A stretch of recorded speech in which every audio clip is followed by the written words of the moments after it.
बिस्मिल्लाहिर्रहमानिर्रहीम। सामीन मोहतरम, उम्मीद करता हूँ कि आप तमाम हज़रात खैर व आफ़ियत से होंगे और रमज़ानुल मुबारक की कीमती साआतों को आप अच्छे तरीके से गुज़ार रहे होंगे। अल्लाह ताला हम सबको तौफ़ीक दे कि हम रमज़ानुल मुबारक का हक़ अदा कर सकें जैसे कि हक़ अदा करना चाहिए।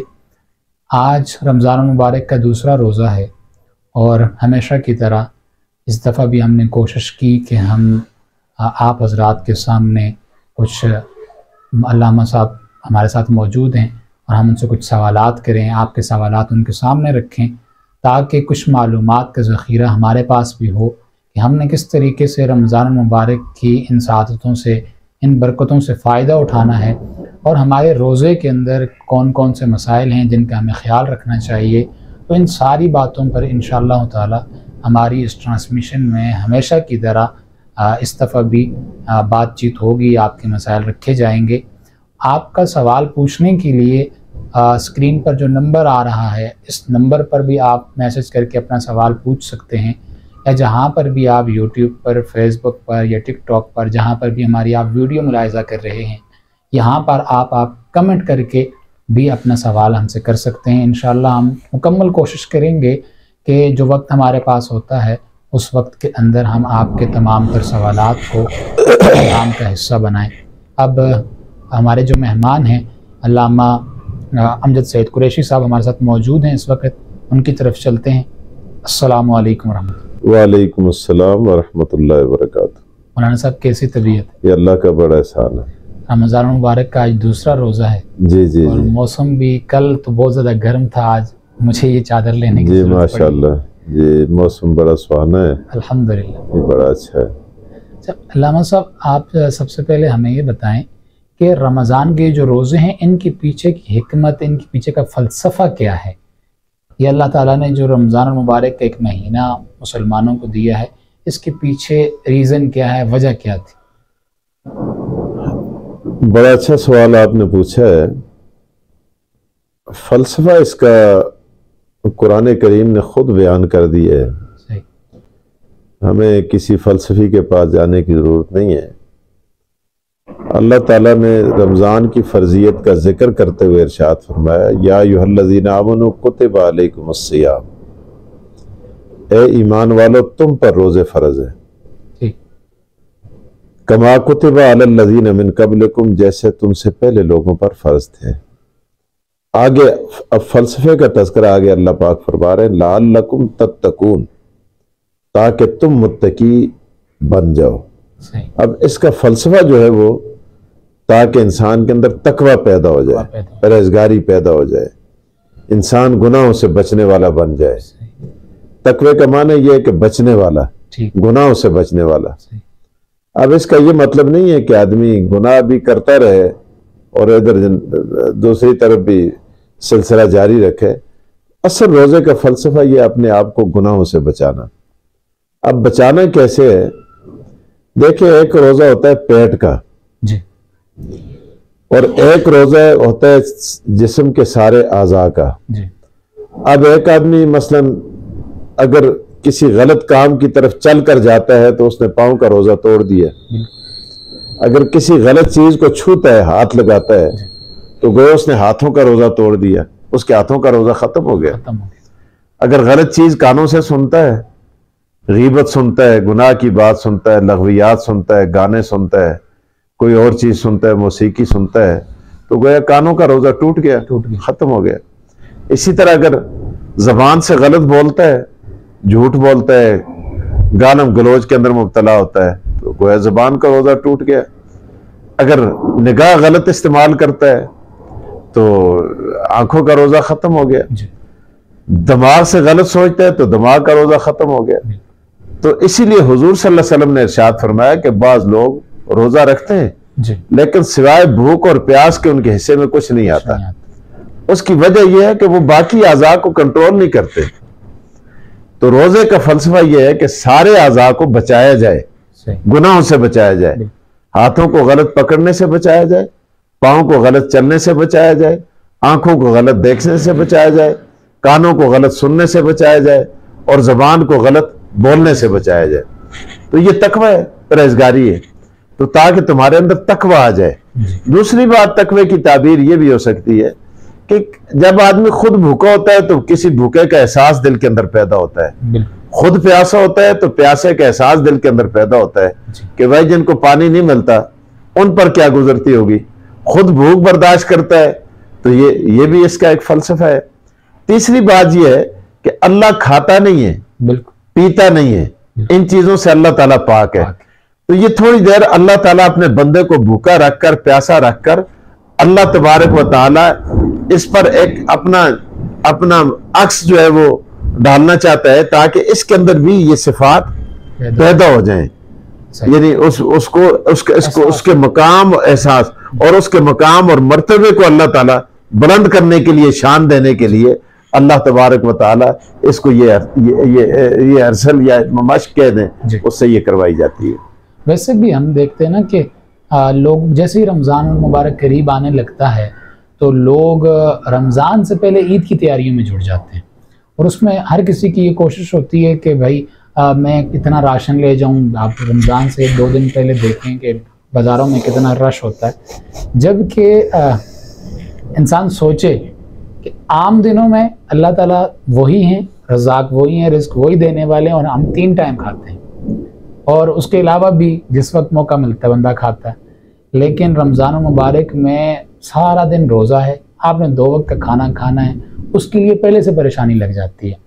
तो हमें अल्लाह ताला, शायद हमारे ईमान कमज़ोर हैं, अल्लाह ताला से दुआ करनी चाहिए कि अल्लाह ताला हमें इस परेशानी से निजात दें कि रज़ाक अल्लाह ताला है, रिज़्क देने वाली ज़ात अल्लाह की है, अल्लाह ताला वो रिज़्क देंगे, हमें इस चीज़ की परवाह नहीं करनी चाहिए। वैसे भी रमज़ान मुबारक में अल्लाह ताला रिज़्कों को खोल देते हैं। अच्छा मौलाना साहब, ये बताइए कि रमज़ान मुबारक की ये जो कीमती घड़ियाँ हैं, इनसे कैसे ज़्यादा से ज़्यादा फ़ायदा उठाया जा सकता है? वो कौन से काम हैं जिन पे इंसान ज़्यादा वक्त लगाए, और वो कौन से काम हैं जिनसे इंसान बचने की कोशिश करे? आपने जो पहली बात इरशाद फरमाई कि ईद की तैयारियों के अंदर लोग शुरू हो जाते हैं जी। ईद मनाने की 2 सोचें हैं। एक सोच तो ये है कि आदमी ये कहे कि मेरी भूख से जान छूट गई जी, प्यास से जान छूट गई, रमजान से जान छूट गई। तो इस जाविये से या इस सोच से अगर कोई आदमी ईद मनाता है तो ये तो गुनहगार है। बिल्कुल। वो ये कहे कि जी अच्छा है जी, रोज़ों को बस्ती जान छूट गई जी, भूखिया से प्यासिया से या ये या वो या फना, अगर इस तरह करता है तो फिर तो ये गुनाह है। बिल्कुल, ये तो आदमी गुनहगार होता है सोच के साथ। अब ईद क्यों मनाई जाती है, वजह क्या है?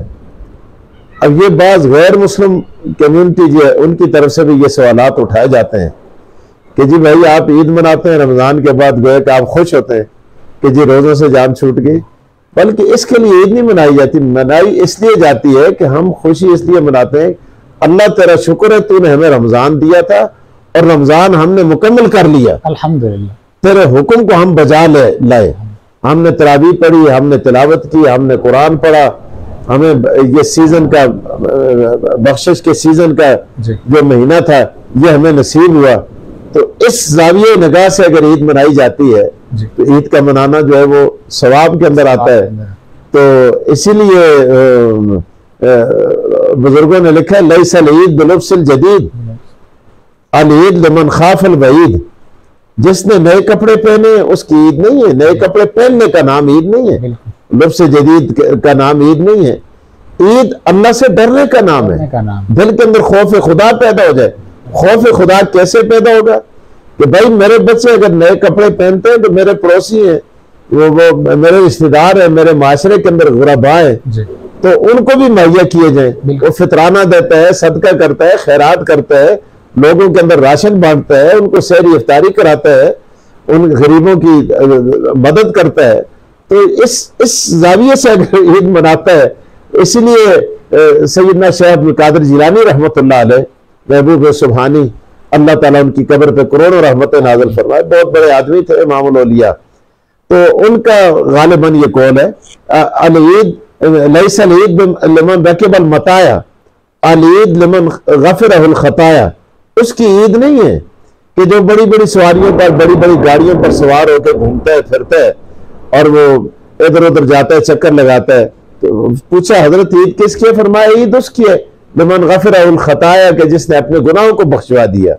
तो बहरहाल ईद का भी हमारे ज़हनों के अंदर ये तसव्वुर होना चाहिए कि अल्लाह तेरा शुक्र है तूने हमें रमजान दिया था, अल्लाह तेरा शुक्र है हमने रोजे रखे, अल्लाह तेरा शुक्र है हमने सहरी की, इफ्तारी की, ये तूने तौफीक हमें दी, हम सेहतमंद रहे। तो उस पर फिर आदमी ईद मनाता है। अगर वो ज़हन के अंदर ये रखता है कि शुक्र है जी हमारी रमजान से जान छूटी, तो फिर ये तो गुनाहगार है, ये तो गुनाहों का इर्तिकाब कर रहा है। दूसरी बात आपने फरमाई कि रमजान के अंदर हमें कौन कौन से कामों से बचना चाहिए। ये गुनाह के जितने काम हैं उनसे हमें अपने आप को बचाना चाहिए।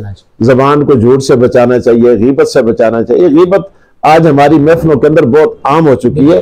हमारी कोई महफिल संवरती नहीं है बगैर गीबत के, उसके अंदर जीनत पैदा नहीं होती। तो अब मशहूर हदीस है, हुजूर सल्लल्लाहु अलैहि वसल्लम के पास औरतें, उन्होंने कहा हमारा रोजा है। जब उनसे कह करवाई गई तो फिर वो खून के लोथड़े निकले। हुजूर ने फरमाया कि ये तुमने गीबत की है। तो गीबत की इससे हम अपने आप को बचाएं, झूठ से बचाएं, हरामखोरी से बचाएं, मिलावट से बचाएं, ये चोर बाजारी से बचाएं, इन चीजों से, गना फरोशी से अपने आप को बचाएं। अब देखें दूध के अंदर मिलावट की जाती है, पाउडर का दूध खुद साख्ता अपनी तरफ से ऐसा मुज़र सेहत दूध बना के फरोख्त किया जाता है। इस चीज से अपने आप को बचाना चाहिए। तो इन सारी चीजों से हम अगर बचाकर रोजा भी रखें और इन कामों से भी अपने आप को बचाएं, तो अगर फराइज पर ही इक्तिफा करें तो फिर भी हमारे लिए वाह वाह है। अल्लाह ताला रहमत के दरवाजे और बरकत के दरवाजे खोलेंगे। तो करने के काम यही है, तिलावत करें, नेकी करें, रात को तरावीह पढ़े, कुरान सुने, कुरान की खुद तिलावत करें, इसी तरह सदका करें, खैरात करें, फितराने के इंतजाम करें, गरीबों की इमदाद की कोशिश करें, ये उनके घरों के अंदर राशन जितना हो सके पहुंचाने की कोशिश करें, खल के खुदा के साथ हमदर्दी करें। करने के काम ये है। अच्छा, अब जैसे आपने अर्ज किया ना कि दूध में मिलावट और ये चीज़ें, एक अल्लाह वाले कहने लगे कि हम हर साल कितनी महफिलें नेकियों की सजाते हैं। शब बारात पे, शब कदर पे, रमज़ान मुबारक का पूरा महीना होता है, फिर ज़िलहज्जा के अयाम में कितनी मस्जिदों को भरते हैं, लेकिन रात को ये महफिलें सजाने के बाद सुबह हमारे मुआशरे से 5% भी बेईमानी कम नहीं होती, 1% भी झूठ कम नहीं होता। तो जब तक ये चीज़ें हम अपनी अमली ज़िंदगी में लेकर नहीं आएंगे, और ये हमने समझ लिया कि दीन सिर्फ मस्जिद की 4 दीवारी के अंदर ही है और इबादत सिर्फ 4 दीवारी के अंदर ही है, जबकि हमारा कमाना भी इबादत और हमारा एक वक्त पे सोना भी इबादत और एक वक्त पे हमारा खामोश हो जाना भी इबादत। तो जब तक हम इन चीज़ों की तरफ जब तक नहीं आएंगे तो हमारे मुआशरे से ये चीज़ें ख़त्म नहीं होंगी।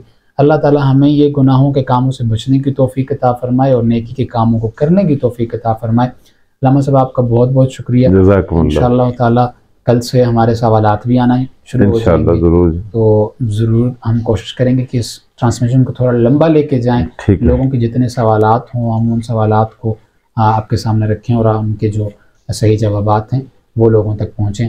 जज़ाकुमुल्लाहु खैरन व आखिर दावाना।